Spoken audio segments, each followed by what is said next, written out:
आपका अनुमति से अभी గర్వకారణం తన చేతులు సహకరించకపోయినా తన ఖాళీ వేళ్ల ద్వారా రాస్తూ చదువుకొని గ్రూప్ 4 ఉద్యోగాన్ని సాధించింది.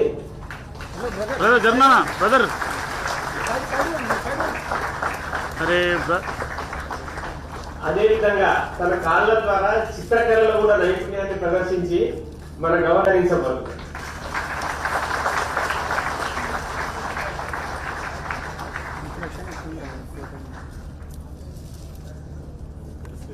मैं आदरणीय नकद पुरस्कार भी गवर्नर साहब मेरे जोरदार तालियां।